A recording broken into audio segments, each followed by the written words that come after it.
এরপর আহমদুল্লাহ আপনি লিখেছেন অমুসলিম পিতামাতার জন্য দোয়া করা যাবে কি? অমুসলিম পিতামাতার জন্য অবশ্যই দোয়া করা যাবে, তবে সেটা তাদের জীবদ্দশা, তাদের হেদায়েতের জন্য। আমরা দেখি যে নবী করিম সাল্লাল্লাহু আলাইহি ওয়াসাল্লাম দোয়া করেছেন, তিরমিজির বর্ণনায় এবং আরো বিভিন্ন হাদিসের কিতাবে উঠে এসেছে। আবু জাহাল এবং আপনার ওমর ইবনুল খাত্তাব রাদিয়াল্লাহু তাআলার জন্য দোয়া করেছেন, আল্লাহ তাদের দুজনের একজনকে আপনি হেদায়েত দান করুন। যে জীবদ্দশায় অমুসলিম ছিলেন তারা, তখন তাদের জন্য নবী সাল্লাল্লাহু আলাইহি ওয়াসাল্লাম হেদায়েতের দোয়া করেছেন।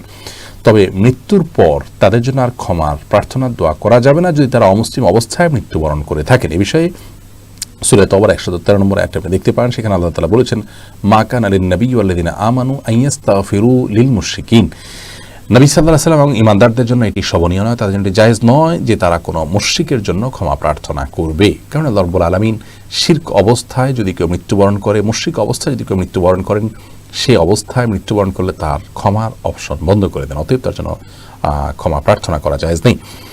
এবং এ বিষয়ে বুখারীর আয়াত রয়েছে, বুখারীর হাদিস রয়েছে, সেখানে নবী সাল্লাল্লাহু আলাইহি ওয়াসাল্লাম থেকে আপনার সুস্পষ্ট হাদিস আছে। পুরো বিষয়কে সামনে রাখলে আমরা দেখি যে অমুসলিম পিতামাতার জন্য জীবদ্দশা হেদায়েতের দোয়া করতে পারবেন, মৃত্যুর পর আর মাগফিরাতের দোয়া করতে পারবেন না। এবং আল্লাহ তাআলা ফয়সালাকে মেনে নেওয়া এটা একটা পরীক্ষা আমাদের জন্য। আল্লাহ তাআলা আমাদের উত্তীর্ণ হওয়ার তৌফিক দান করুন।